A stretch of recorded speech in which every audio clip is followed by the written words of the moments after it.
जी हाँ, मेरे पीछे आप एक वॉल देख रहे हैं। इस वॉल को देखिए, क्या लिखा हुआ है? रूस वर्सेस फ्रांस, समंदर में एटमी जंग। और दो पनडुब्बियां हैं, एक लेफ्ट में और एक राइट में। ये दो पनडुब्बियां बयां कर रही हैं कि आखिर जो सीरियसनेस है देशों की, वो अब पानी तक पहुंच गई है। इसका मायने क्या है? पनडुब्बी अगर दो देश खड़े करते हैं आमने सामने, वो भी जो कि परमाणु हथियार से रैस है, इसका मतलब क्या होता है? लोग बात करते हैं कि हाँ, थर्ड वॉर होने वाला है, लेकिन जब पनडुब्बियां परमाणु से लैस आती हैं तो इसका मतलब आपको समझाएंगे अगले आधे घंटे में। यूक्रेन रूस वॉर में सीजफायर जैसे कोई हालात बनते नजर नहीं आ रहे। यहां स्थिति और भी बिगड़ती नजर आ रही है। इस बीच पश्चिमी देशों को धमकाने के बाद राष्ट्रपति व्लादिमीर पुतिन ने उत्तर अटलांटिक महासागर में अपने परमाणु पनडुब्बियों को रवाना कर दिया है। उत्तर अटलांटिया महासागर के आसपास ही यूरोप के कई देश मौजूद हैं। उधर 30 साल बाद ऐसा पहली बार हो रहा है जब फ्रांस ने भी अपनी 3 पनडुब्बियों को एक साथ समुद्र में गश्त के लिए उतारा है। यानी कि यह जंग पहुंच गया है एक खतरनाक मोड़ पर। रूस और फ्रांस के एटमी सबमरीन के समंदर में उतरने के बाद किस बात का खतरा बढ़ गया है और ये सबमरीन कितने खतरनाक है, आपको ग्राफिक्स के जरिए समझाते हैं। उत्तर अटलांटिक महासागर में उत्तरी रूसी परमाणु पनडुब्बियां हैं। फ्रांस ने भी उतारी है अपनी परमाणु बम से लैस 3 पनडुब्बियां। रूसी पनडुब्बियों में 16 बैलिस्टिक मिसाइल्स हैं। फ्रांसीसी सबमरीन में भी 16 परमाणु बम से लैस मिसाइलें हैं। पुतिन के पास दुनिया में सबसे ज्यादा आइटम बम है। 150 किलोटन के परमाणु बम से लैस है फ्रांसीसी सबमरीन। पुतिन अपनी पोजीशन मजबूत करने में आमादा है। फ्रांस और नाटो भी दबाव बनाने के लिए मूड में। पूरी दुनिया पर मंडरा रहा है एटमी वॉर का खतरा। अब आपको दिखाते हैं कैसे शांत समुंदर अचानक आग के शोलों में तब्दील हो गया। रूस ने यूक्रेन के मिलिट्री इंफ्रास्ट्रक्चर पर अटैक किया है। यह अटैक ब्लैक सी में रूस के शिप से किया गया। 4 क्रूज मिसाइलों के जरिए यूक्रेन के सैन्य ठिकानों को निशाना बनाया गया। हमला जायटो मोड में हुआ।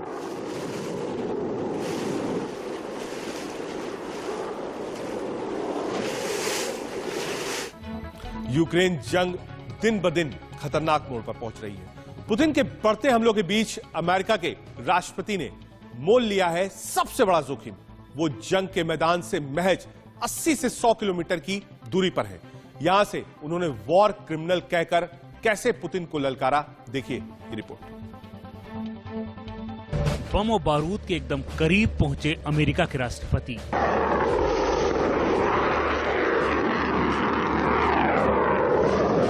बाइडेन ने मोल लिया अब तक का सबसे बड़ा जोखिम।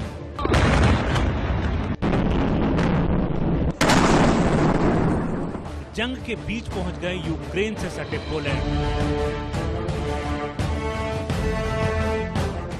बरसते बम और धधकते गोलों से महज 100 किलोमीटर के दायरे में है जो बाइडेन।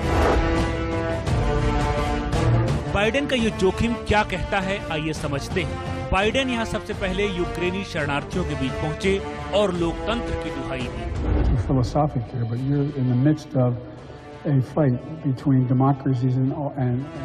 जोखिम के बीच पोलैंड पहुंचने का उनका मकसद एकदम साफ था। पुतिन को ये बताना कि नाटो की तरफ कूच करने की जरूरत न करें।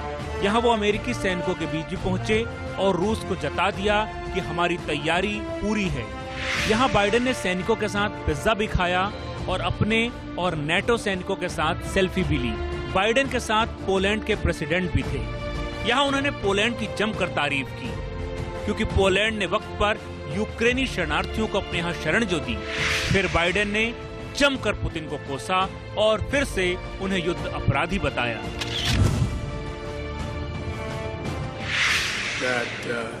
We can do from the outset is keep the democracies united in our opposition and our effort to curtail the devastation that is occurring at the hands of a man who I quite frankly think is a war criminal.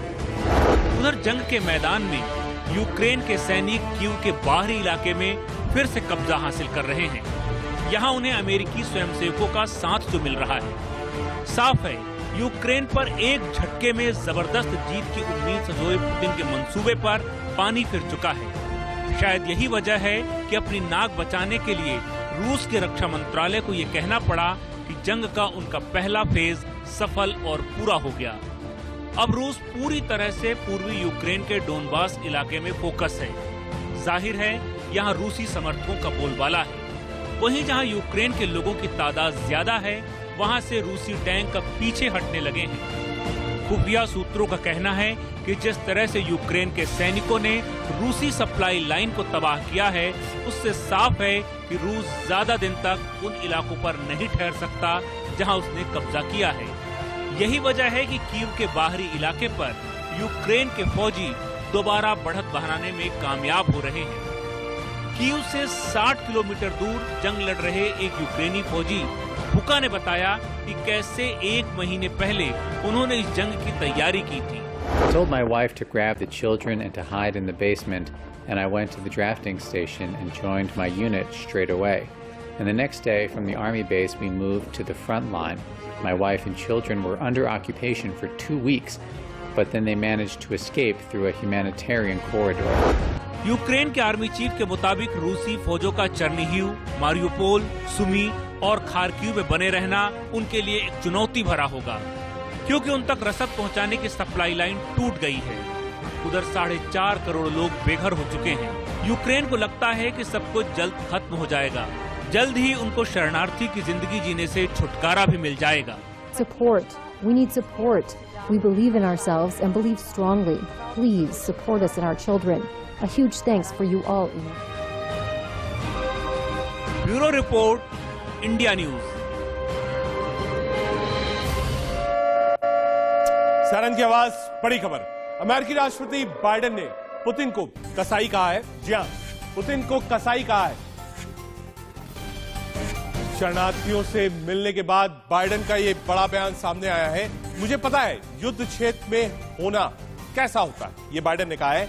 हर बच्चा कहता है मेरे पिता के लिए प्रार्थना करो। Joe Biden ने बात बोली और महज 80 किलोमीटर का दायरा है जहां पर युद्ध क्षेत्र है और जहां पर इस वक्त जो बाइडेन थे, और वहां से ललकारा है पुतिन। बाइडेन ने यूक्रेनी विदेश और रक्षा मंत्री से भी मुलाकात की। पोलैंड में अमेरिकी राष्ट्रपति बाइडेन का संबोधन भी हुआ। सभी रूस के यूक्रेन पर हमले का विरोध कर रहे हैं, यह कहा जो बाइडेन ने। रूस के खिलाफ सभी को एक होना पड़ेगा। पुतिन को रोकने के लिए बड़ी अर्थव्यवस्थाओं को एक साथ आना पड़ेगा, यह कहा Joe Biden. To meet its role in other parts of the world rests upon a united Europe and a secure Europe. We have learned from sad experience in 2 world wars when we've stayed out of and not been involved with stability in Europe. It always comes back to haunt us, the United States. So I've been saying for a long time, as a senator who visited here, as a member of the Foreign Relations Committee, as vice president for 8 years, now as president, that stability in Europe is critically important to the United States in terms of our interest, not only in Europe but around the world. And so what we talked about is the need for us to stay in constant contact and know what one another are doing. Joe Biden के जवाब में रूसी रक्षा मंत्रालय ने बकायदा press conference करके यूक्रेनी नुकसान का पूरा ब्यौरा दिया, जिसमें पिछले 24 घंटे में कुल 9 विमानों को मार गिराया गया है। Of troops of the Russian armed forces is fighting for the capture of Novomikhailivka and Novobakhmutovka, inflicting fire damage to the enemy in strong points and on its reserves. During the day of March 25, Kaliber high-precision sea-based cruise missiles destroyed ammunition and weapons depot near Veliki Korovnitsa, Zhytomyr region. Also, Onyx high-precision cruise missile destroyed fuel base near Nikolaev, from which fuel was supplied to the armed forces of Ukraine grouping in the southern part of Ukraine. During the day, operational tactical and army aviation hit 117 military facilities of Ukraine. Among them, 6 command posts, 3 multiple launch rocket systems, 1 S-300 anti-aircraft missile system, 9 weapons and ammunition depots, and 2 fuel depots, as well as 92 strong points of the armed forces of Ukraine units, nationalist battalions, and areas of military equipment concentration. Russian air defense systems shot down 3 Ukrainian aircraft. पलायन के बाद Ukraine में जो लोग बचे हैं वो खाने के लिए कतारों में खड़े हैं, रहने के लिए स्टेशनों में पड़े हैं। आलीशान जिंदगी जीने वाले लोग दूसरे के रहमो करम पर हैं और जो महिलाएं बॉर्डर पर पार करके आ रही हैं वो छेड़छाड़ और उत्पीड़न का शिकार भी हो रही हैं। रिपोर्ट देखिए।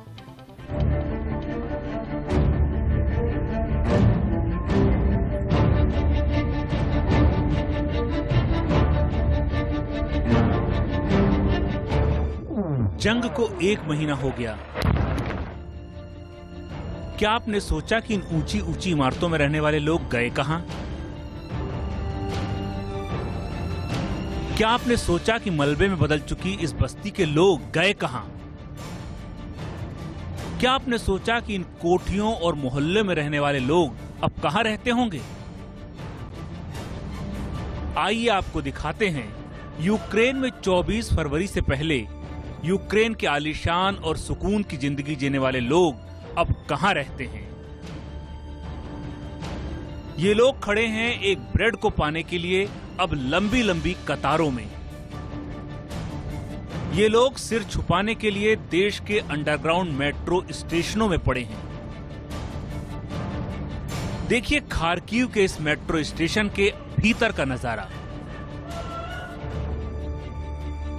नतालिया और उनकी बेटी वेरोनिका को शरण मिली है खार्किव के इस अंडरग्राउंड ब्लू येलो ट्रेन के भीतर। What I mean is we are not right on the platform. My child and I are in the carriage. We get food, there is a toilet. We are doing fine. ये तस्वीरें Kharkiv के दक्षिणी हिस्से के एक underground station की है। यहाँ बाहर रोज बमबारी हो रही है। इमारतें खाली पड़ी हैं और बाहर सड़क पूरी तरह से वीरान हो गए हैं। यहाँ रहने वाली अनस्तासिया वर्कोवा स्थानीय पत्रकार हैं। Here there are about 250 people sheltering here. Many go out during the day to breathe fresh air, go to the supermarket, and this flew here. यहाँ भी कुछ मील दूर दक्षिण दिशा में मारियोपोल की हालत और भी खराब है। यहाँ भी खाने के लिए लोगों को रोज लंबी लंबी कतारों में खड़ा रहना पड़ता है। My husband didn't make it to receive humanitarian aid. He had diabetes. The scarce diet of the last days led him into a coma and he died. If he could have made it for the aid, he'd be alive. कुछ लोगों को रूस से दक्षिण शहर टैगनरॉक के एक शरणार्थी कैंप में रखा गया है, जैसे कि बच्चों की doctor Galina. We were eating once a day. All we have cooked in the morning, we were eating during the whole day. And the rest of the time, we were sitting in the basement. It was dirty there and dark. We were burning candles, making oil lamps. 83 साल की एक दादी माँ और उनकी पोती यहाँ रहने के लिए मजबूर हैं। Beautiful Mariupol used to be, and suddenly it was reduced to dust.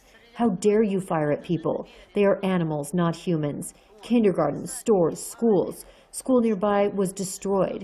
Why would anyone shoot at the houses where people lived? What for?